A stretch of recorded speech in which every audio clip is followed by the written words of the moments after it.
Era uma manhã cinzenta de terça-feira em Munique, quando Leonhard Voss, um dos empresários imobiliários mais bem-sucedidos da Alemanha, notou algo incomum. Pela primeira vez em 3 anos, a sua governanta, Marie Adler, não tinha aparecido para trabalhar. Marie era sempre pontual.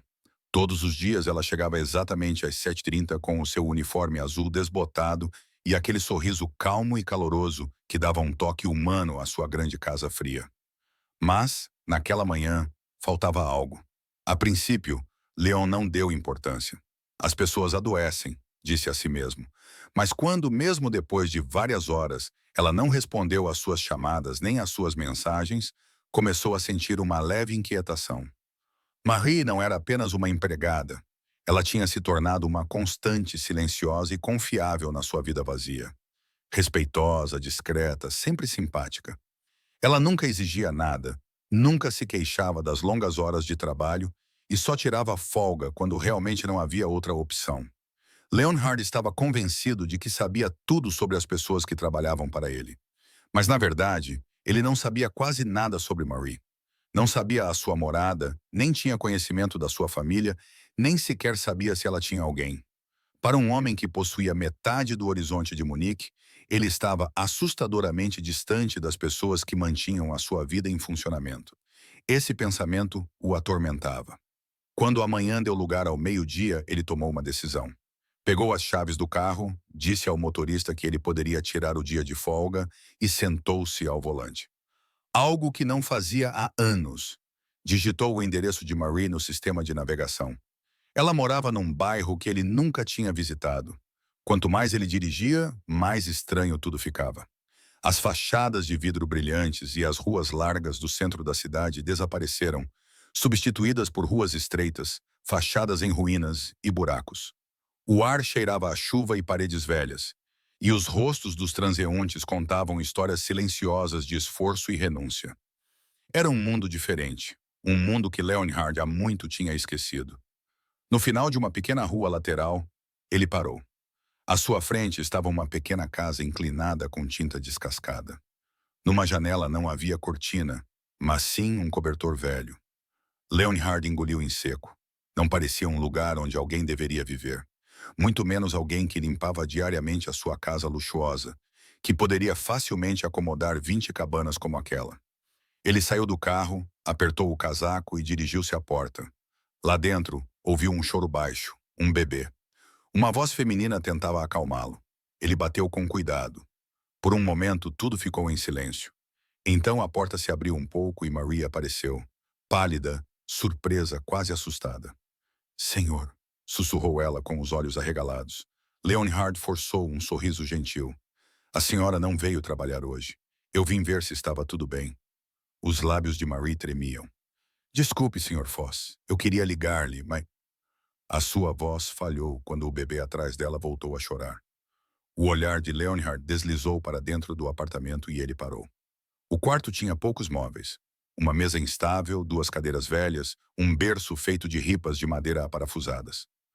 No canto, uma menina de talvez 7 ou 8 anos estava sentada, segurando com força uma boneca surrada. Os seus grandes olhos castanhos olhavam para ele com cautela, mas curiosidade. Marie percebeu o seu olhar e afastou-se, envergonhada. Por favor, entre, Sr. Foss. Ele hesitou, depois entrou. O chão rangia sob os seus sapatos caros e o cheiro de sopa de legumes rala pairava no ar. As paredes estavam rachadas. Um pequeno aquecedor zumbia esforçadamente contra o frio. O bebê chorava mais alto e Marie pegou-o gentilmente nos braços. Leonhard falou baixinho. Eu não sabia que vocês tinham filhos. Marie baixou o olhar. Eu nunca mencionei isso. Não queria perder o meu emprego. É difícil encontrar um emprego quando os empregadores sabem que se tem filhos pequenos, especialmente um bebê. As suas palavras atingiram-no como um golpe silencioso. Marie, eu nunca faria isso. Eu sei, interrompeu a ela cautelosamente, mas não podia correr esse risco. Já perdi o suficiente. Ele viu as mãos dela tremerem levemente enquanto embalava o bebê. Havia um cansaço profundo nos olhos dela. Não apenas por noites sem dormir, mas por anos de fardo que ela carregava sozinha. Leonhard deixou o olhar vagar pela pequena sala. Era como se pudesse sentir o batimento cardíaco daquela casa. uma batida silenciosa e cansada que contava a luta pela sobrevivência. Numa prateleira estreita, ele descobriu uma foto emoldurada. Marie estava ao lado de um homem de uniforme. Ele tinha um sorriso largo e orgulhoso. "O seu marido?" perguntou Leonhard baixinho. Marie acenou com a cabeça e seus olhos ficaram vidrados. Sim, ele estava no exército. Há 2 anos houve um acidente durante um exercício. Desde então, somos só nós três. O bebê nos seus braços parou de chorar, como se compreendesse. A menina aproximou-se, segurando a sua boneca com força, e olhou para ele com curiosidade. "Mamã, este é o seu chefe?" perguntou ela timidamente. Marie sorriu fracamente. "Sim, querida, este é o Sr. Foss." A menina olhou para ele, a sua voz quase inaudível. "Obrigada por deixar a mamã trabalhar consigo. Ela diz que vocês são simpáticos." Algo no peito de Leonhard contraiu-se. Simpático. Era uma palavra que ele raramente ouvia, muito menos sobre si mesmo. Chamavam-no ambicioso, eficiente, duro, mas simpático. Não, ele passou anos a construir, a negociar, a vencer. Mas o que via diante de si era um espelho que lhe mostrava o quão pouco sabia sobre a vida das pessoas que o rodeavam diariamente. Sentou-se lentamente na velha cadeira, que rangeu ligeiramente sob o seu peso. "Por que nunca me disseram que estavam assim?" perguntou ele finalmente. Marie levantou a cabeça, surpreendida com a suavidade da sua voz. "Porque não queria compaixão, Sr. Foss. Só quero trabalhar honestamente. Não queria que pensasse que estava a pedir ajuda." Leonhard ficou em silêncio. Olhou para a pequena panela no fogão. Sopa rala, mal dá para uma pessoa, quanto mais para três. O frigorífico ao lado zumbia baixinho, e quando Marie o abriu para lhe oferecer água, ele viu que estava quase vazio.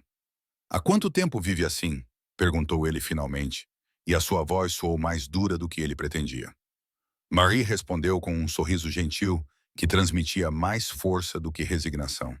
"Há tempo suficiente para ter perdido a conta, mas temos-nos um ao outro, Sr. Foss. Isso é mais do que muitos têm." Leonhard não conseguiu falar imediatamente. Um homem que tinha tudo, dinheiro, prestígio, poder, estava de repente diante de uma mulher que não tinha nada, e, no entanto, tinha uma paz interior que ele nunca conhecera. Respirou fundo. "Não devias ter de viver assim, Marie. Tu e os teus filhos merecem mais." Marie assustou-se. "Por favor, Sr. Foss, eu imploro. Não quero esmolas. Eu..." Levantei a mão suavemente. "Não estou a falar de esmolas. Estou a falar de respeito. Trabalhou para mim durante anos, sem nunca pedir nada. Só quero garantir que você e os seus filhos estejam seguros." Lágrimas acumularam-se nos olhos de Marie, e ela apertou o bebê um pouco mais forte contra si. "Não sei o que dizer." Leonhard sorriu baixinho. "Diga apenas sim, deixe-me ajudar." Houve um silêncio por um momento. Depois ela acenou com a cabeça lentamente, quase hesitante. Era como se um fardo invisível que ela carregava há anos tivesse finalmente ficado um pouco mais leve. Leonhard ficou o resto da tarde. Ele reparou portas de armário soltas, consertou o velho aquecedor e, por fim, ligou para o seu motorista, que chegou com caixas cheias de alimentos, cobertores e alguns móveis. A menina observava com olhos arregalados enquanto caixas e sacolas eram levadas para dentro da pequena casa. "Tudo isso é para nós?" perguntou ela incrédula. Leonhard ajoelhou-se ao lado dela. "Sim, e aqui?" Ele tirou uma boneca de pano nova de uma das sacolas. "Para a sua amiga." A menina segurou a boneca com força e sussurrou. "Obrigada, Sr. Foss. Agora a minha boneca velha não está mais sozinha." Por um momento, Leonhard não soube o que dizer. A criança tinha falado de uma maneira que tocou algo dentro dele que estava enterrado há muito tempo. Quando escureceu, ele se despediu. "Voltarei amanhã para ver se precisa de alguma coisa." Marie quis protestar, mas o seu olhar revelava mais gratidão do que as palavras poderiam expressar. No caminho de volta para casa, Leonhard dirigiu em silêncio pelas ruas noturnas. O seu carro deslizava pelas luzes da cidade, mas elas pareciam diferentes hoje, mais frias, mais distantes. As palavras de Marie ecoavam na sua cabeça. "Temos mais do que muitos têm." Quando finalmente chegou à sua mansão, a grande casa vazia parecia-lhe um museu da sua solidão. Sentou-se na sala de trabalho, olhou para o chão de mármore, para os lustres brilhantes e sentiu, pela primeira vez em anos, que tudo isso não significava nada. Lentamente, pegou no telefone. Uma decisão amadureceu dentro dele, silenciosa, mas clara. Uma decisão que não só mudaria a vida de Marie, mas também a de muitos outros que, como ela, viviam silenciosamente enquanto ele reinava no topo das suas torres. Começou a digitar. Naquela mesma noite, Leonhard ficou acordado por muito tempo no seu escritório. A chuva batia nas janelas altas e a cidade brilhava silenciosa sob ele. Na mão, o telemóvel com o cursor a piscar num e-mail em branco, endereçado ao seu diretor de recursos humanos. Temos de mudar alguma coisa, escreveu ele. A partir de amanhã, começaremos a planear uma fundação para os nossos funcionários, especialmente para os pais solteiros. Oferecemos alojamento, creche e formação contínua. Não como um gesto, mas como uma obrigação. Ele releu o texto e, em seguida, clicou em enviar. Pela primeira vez em anos, uma decisão parecia fácil, mas mesmo assim ele não conseguia dormir. Ele via repetidamente o sorriso cansado de Marie, as mãozinhas da menina que segurava com força a sua nova boneca. Ele via as rachaduras nas paredes, o vapor fino sobre a sopa, o orgulho na voz de Marie quando ela disse: "Nós temos um ao outro, isso é o suficiente." Na manhã seguinte, ele chegou ao escritório mais cedo do que o habitual. A sua assistente, Julia, olhou surpresa. "Senhor Foss, está tudo bem?" "Mais do que isso", respondeu ele calmamente. "Finalmente percebi o que me faltava todos estes anos." Começou a delegar tarefas, a esboçar planos, a elaborar novas diretrizes. Nenhum funcionário deveria mais ter de se esconder por ter filhos ou precisar de ajuda. Ele não queria mais ser o homem que apenas construía casas. Queria ser aquele que dava um lar às pessoas. À medida que as horas passavam, ele sentiu algo crescer dentro de si. Não era orgulho, nem ambição, mas uma calma desconhecida. À tarde, voltou a visitar Marie. Desta vez, não levou caixas, mas um envelope. Marie abriu a porta, surpreendida por vê-lo novamente. "Sr. Foss, não precisava de ter feito isso. Ontem já foi demais." Ele sorriu. "Ontem foi apenas o começo." Ele entregou-lhe o envelope. "Aí está o seu novo contrato de trabalho e uma oferta. Quero que assuma a direção do nosso novo programa. Ninguém sabe melhor do que você o que significa permanecer forte quando a vida é difícil." Marie olhou para ele, incrédula. "Mas eu sou apenas uma simples empregada doméstica." "Não", disse Leonard calmamente. "Você é a prova de que dignidade não tem nada a ver com posição. Você é o início de algo bom." Ela colocou a mão na boca. Lágrimas se acumularam nos seus olhos. "Não sei como agradecer-lhe." "Não o faça com palavras", disse ele baixinho. "Faça-o com a sua vida. Ajude-me a ajudar os outros." Naquele momento, a luz do sol incidiu sobre os dois através da janela torta. Uma promessa dourada e silenciosa. A menina saiu da sala ao lado, com a nova boneca nos braços. "Mãe, ele pode voltar amanhã?" Marie riu entre lágrimas. "Se ele quiser, querida." Leonhard inclinou-se, olhou nos grandes olhos esperançosos da criança e acenou com a cabeça. "Eu voltarei e trarei algo para a vossa casa." As semanas seguintes foram um turbilhão de mudanças. Em pouco tempo, Leonhard reuniu uma equipa para trabalhar ao seu lado. Arquitetos, pedagogos, assistentes sociais. Sob a sua liderança, surgiu o que logo seria chamado de Fundação Foschers. O seu objetivo: apoiar famílias como a de Marie. Os seus colegas ficaram surpreendidos. Alguns consideraram isso uma jogada de relações públicas, outros um sinal de crise. Mas Leonard sabia que não estava a fazer isso para salvar a sua imagem. Ele fez isso porque finalmente compreendeu que a verdadeira grandeza não estava nos edifícios de vidro, mas nas mãos daqueles que os limpavam todos os dias. Ele visitava Marie e os seus filhos regularmente. Ele viu como a casa mudou. Paredes novas, pintura fresca, um pequeno jardim onde a menina plantava flores. Uma noite, quando ele estava à porta, Marie saiu com um sorriso caloroso no rosto. "O Senhor mudou a nossa vida, Sr. Foss." Ele abanou a cabeça.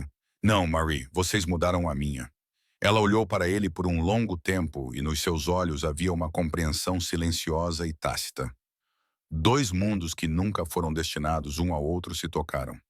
Não por compaixão, mas por humanidade. Mas antes mesmo que a fundação pudesse começar oficialmente, Leonhard recebeu um telefonema que mudou tudo. "Senhor, temos um problema", disse Julia nervosa. "Alguns investidores querem sair." Eles consideram o projeto um risco. Eles acham que não vai dar lucro.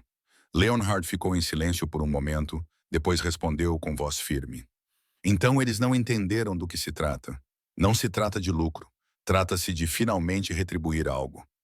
Júlia hesitou. E se as perdas forem muito grandes, ele apenas sorriu. Então vou vender um arranha-céus. A notícia da decisão de Leonhard espalhou-se como fogo no mundo dos negócios de Munique. Os jornais escreveram sobre o magnata da construção civil com coração, talk shows convidou-o para jantar e os seus concorrentes declararam-no discretamente louco. Mas Leonhard não se importou. Pela primeira vez em anos, ele sentiu que estava a fazer algo que realmente fazia sentido. A Fundação Air Force Shares foi oficialmente criada. Ela oferecia apartamentos gratuitos para pais solteiros, financiava creches e cursos de reforço escolar e ajudava com cursos de formação para mães e pais que procuravam o seu lugar na vida profissional. Leonhard insistia que ninguém deveria sentir que estava a receber esmolas. Não damos esmolas, disse ele no discurso de abertura. Nós devolvemos o que nos torna a todos mais fortes. Marie estava na plateia durante esse discurso, vestindo um vestido azul claro simples, com as mãos cruzadas. Enquanto Leonhard falava, ela sentiu as lágrimas subirem aos olhos. Ninguém além dela sabia que a faísca desse movimento havia sido acesa em seu pequeno apartamento frio, entre uma sopa fumegante, um bebê adormecido e um homem que pela primeira vez realmente a tinha visto. Após o evento, Leonhard foi até ela. Estou orgulhoso de si, Marie. Sem si, isto não existiria. E sem si, eu não teria tido a coragem de acreditar que ainda existe algo como justiça, respondeu ela baixinho. Ele queria dizer algo, mas as palavras ficaram presas na garganta. Os olhos dele se encontraram brevemente, intensos, sinceros. Por um momento, o mundo parou. Nos meses seguintes, Marie tornou-se uma voz importante da fundação. Ela conduziu eventos informativos, ajudou famílias que estavam em situações difíceis e garantiu que ninguém fosse esquecido. O seu rosto, antes cansado, ganhou um novo brilho, e a menina Lina cresceu e tornou-se uma criança alegre e confiante. Leonhard aparecia com frequência, às vezes oficialmente, às vezes apenas para dar uma passada rápida.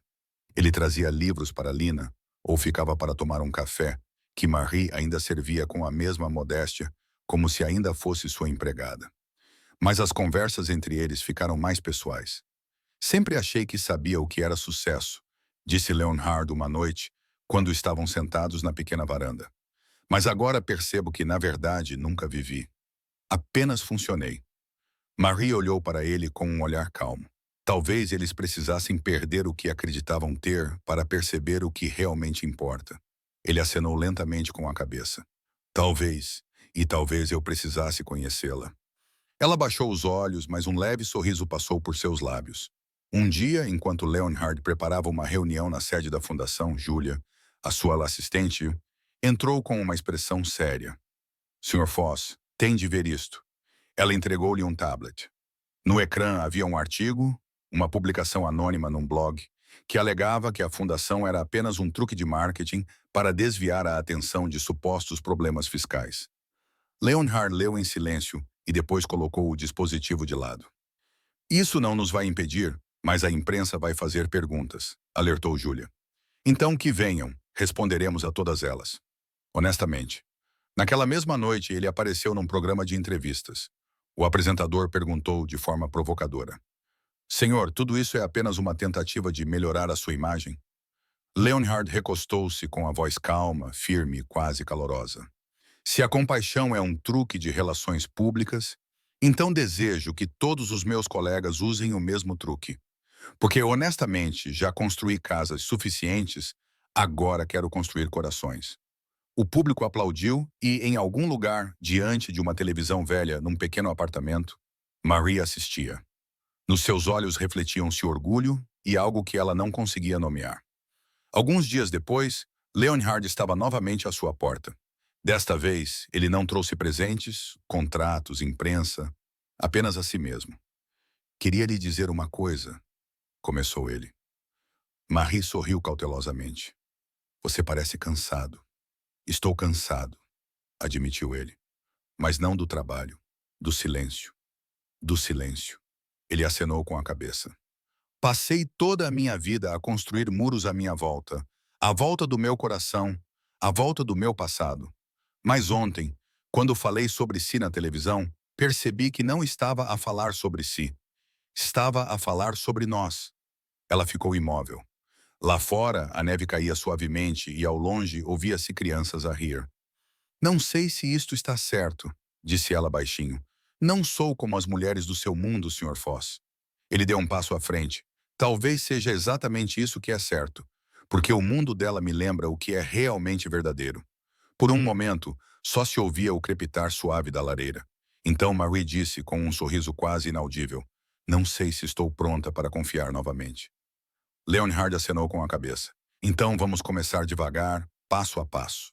As semanas que se seguiram trouxeram uma mudança silenciosa na cidade, na fundação, mas acima de tudo nos corações daqueles que ela tinha tocado. A Fundação Air for Shares tornou-se um símbolo. Jornais que antes tinham feito reportagens sarcásticas agora escreviam sobre o milagre de Munique. Famílias encontraram um lar, crianças receberam educação e Leonhard Foss tornou-se algo que nunca quis ser, uma pessoa em quem os outros confiavam. Mas para ele, a maior mudança não era algo que se pudesse imprimir ou fotografar. Era o sorriso que o recebia sempre que entrava na pequena casa nos arredores da cidade. Marie, que agora não parecia mais tímida, mas calma e segura. Lina, que corria para ele, com a boneca firmemente nos braços, e o bebê, agora um menino alegre, que tentava ficar de pé. Uma noite, os três sentaram-se à mesa da cozinha. Marie tinha cozinhado um prato e o cheiro enchia a sala. Não era nada de especial, sem cristais nem talheres de prata. E, no entanto, Leonhard sentiu que aquele era o lugar mais rico do mundo. O senhor mudou tudo, senhor. Foss, disse Marie suavemente. Ele abanou a cabeça. Eu apenas comecei a observar. Ela ficou em silêncio por um momento, depois pousou a colher. Às vezes penso que o senhor não deveria ter me encontrado. Talvez eu fosse apenas um fardo para o senhor. Leonhard olhou para ela, sério e caloroso ao mesmo tempo. Se eu não a tivesse encontrado, nunca teria me encontrado. Os olhos dela se encheram de lágrimas e ela desviou ligeiramente o rosto. Ele tocou cuidadosamente a mão dela. Sem grandes palavras, sem promessas, apenas um acordo silencioso. Um ano depois, Leonhard estava em um palco no recém-inaugurado Centro Comunitário da Fundação. O salão estava lotado, com funcionários, famílias, crianças, imprensa, mas seu olhar procurava apenas uma pessoa. Na segunda fila, Maria estava sentada com Lina no colo e o menino nos braços. Um ano atrás, começou Leonhard, eu nunca teria acreditado que uma simples batida à porta mudaria toda a minha vida. Mas às vezes, basta um único momento para nos mostrar que a riqueza não tem nada a ver com dinheiro, mas com o que damos sem esperar nada em troca. Ele fez uma pausa e sua voz ficou mais baixa. Aprendi que cada pessoa tem uma história, e que a verdadeira grandeza não está nas torres que construímos, mas na mão que estendemos a alguém que caiu. A sala ficou em silêncio. Então alguém começou a aplaudir. Marie. Os aplausos cresceram até que toda a sala vibrou. Leonhard sorriu, mas seus olhos brilhavam. Mais tarde naquela noite, ele permaneceu sozinho no palco, depois que a multidão se foi. Marie aproximou-se dele com um cachecol nos ombros, cansada, mas satisfeita. Lembro-me do dia em que vocês apareceram pela primeira vez à minha porta, disse ela baixinho. Tinha a certeza de que aquele era o pior dia da minha vida. E agora? Agora, perguntou ele. Agora acredito que foi o começo. Ele deu um passo em direção a ela. Talvez tenha sido o começo para nós dois. Por um longo momento, eles ficaram em silêncio. Lá fora, caía a primeira neve do inverno e pelas janelas brilhava a luz quente da cidade. Leonhard respirou fundo. Marie, disse ele finalmente, sei que você tem a sua própria vida. Os seus filhos, o seu mundo. Mas queria perguntar-lhe se eu poderia fazer parte disso. Não como chefe, mas como alguém que gostaria de ficar. Marie olhou para ele por um longo tempo com uma expressão que dizia tudo o que as palavras não conseguiam. Então ela sorriu gentilmente. Acho que você já faz parte, Leonhard. Ele riu baixinho, quase incrédulo, e pela primeira vez em anos sentiu o coração leve. Nenhum sucesso, nenhum contrato, nenhum edifício lhe tinha dado essa sensação. Essa felicidade silenciosa e simples. Mais tarde, ao sair da pequena casa, parou por um momento na varanda. Atrás dele, ouviu o riso das crianças a entrar pela janela e a voz de Maria a cantarolar uma melodia. À sua frente, brilhavam as luzes de Munique, as mesmas luzes que antes lhe pareciam frias e sem sentido. Agora ele as via de outra forma. Ele sorriu e sussurrou. Finalmente em casa e, em algum lugar da cidade, no coração daqueles que encontraram uma nova esperança através da sua fundação, um novo capítulo começou. Nascido de um ato silencioso de humanidade. Porque às vezes basta um único dia, uma única visita, uma única pessoa para mudar uma vida inteira.